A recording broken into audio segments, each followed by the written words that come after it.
Assalamualaikum warahmatullahi wabarakatuh. Perkenalkan, nama saya Felin Nabila dari kelompok 1 kelas B dengan NIM 0610 1282 2270 22. Baiklah, di sini saya akan membahas tentang analisis kasus 1, yaitu bahasa Indonesia sekarang berbeda dengan bahasa Melayu tahun pertama abad 20.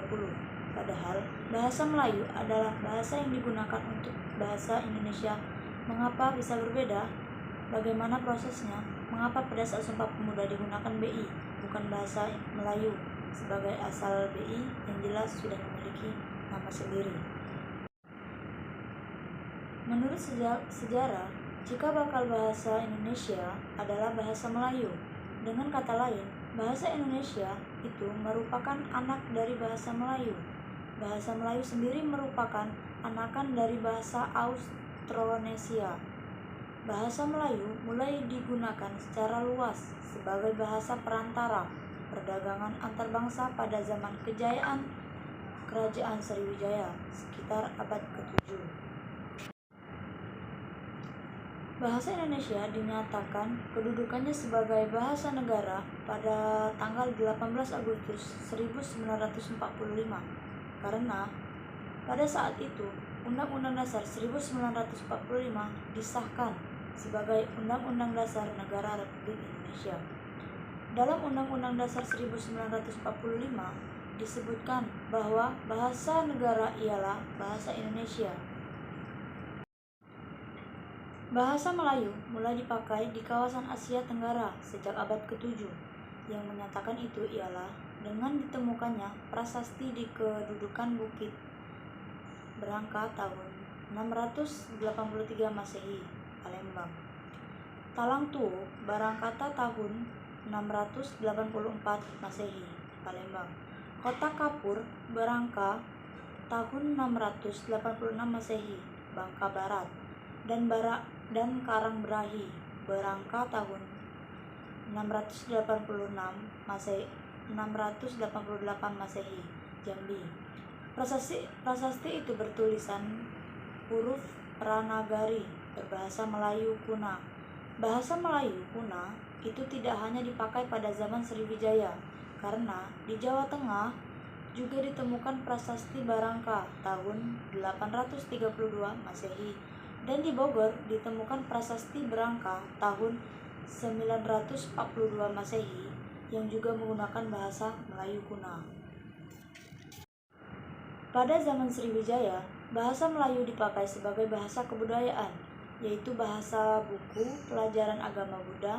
Bahasa Melayu juga dipakai sebagai bahasa perhubungan antar suku di Nusantara dan sebagai bahasa perdagangan, baik sebagai bahasa antar suku di Nusantara maupun sebagai bahasa yang digunakan terhadap para pedagang yang datang dari luar Nusantara.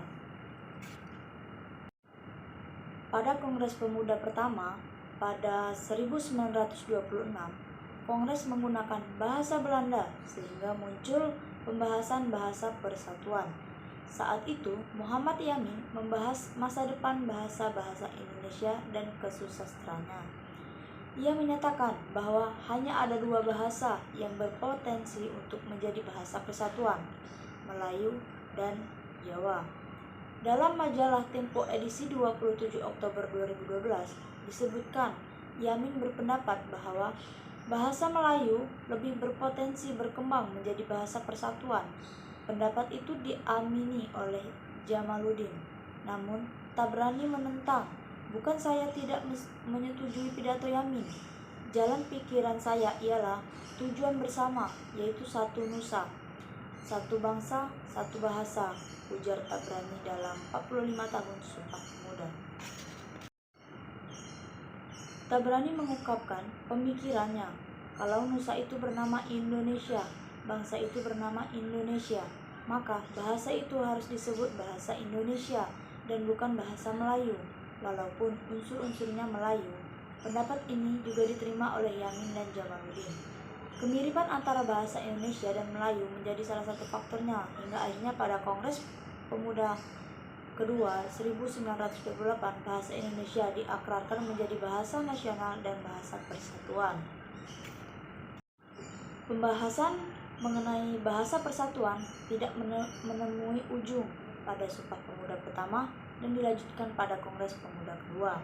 Namun saat Kongres Pemuda kedua, Tabrani dan Jamaluddin tidak dapat hadir lantaran sedang di luar negeri, seperti yang dituliskan dalam majalah Tempo edisi 27 Oktober 2012. Pada Kongres kedua, 28 Oktober 1928, disebutkan oleh Ajib Rosidi, seorang sastrawan dan peneliti bahasa, bahwa tidak ada polemik yang berlarut mengenai penggunaan bahasa Indonesia yang awalnya bahasa Melayu sebagai bahasa persatuan, meski yang memakai tidak sebanyak Jawa dan Sunda dalam Sumpah Pemuda.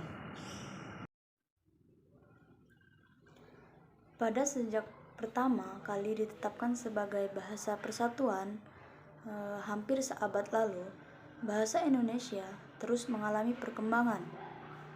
Bahasa Indonesia telah menjadi bahasa terbesar di Asia Tenggara dan persebarannya telah mencakup 47 negara di seluruh dunia. Bahasa Indonesia banyak menyerap istilah atau kosakata asing seperti Inggris, Belanda, dan lain-lain. Selain itu, pengayaan kosakata bahasa Indonesia berasal dari ratusan bahasa daerah yang ada di Indonesia, baik Jawa, Sunda, Madura, Banjar, Papua, maupun daerah lainnya. Menurut catatan riset etolog yang dilaporkan pada Desember 2021, penutur bahasa Indonesia mencapai 199 juta. Baiklah, itu saja yang dapat saya sampaikan. Apabila ada salah dan kata yang salah, saya meminta maaf. Dan kepada Allah saya mohon ampun. Saya akhiri. Wassalamualaikum warahmatullahi wabarakatuh.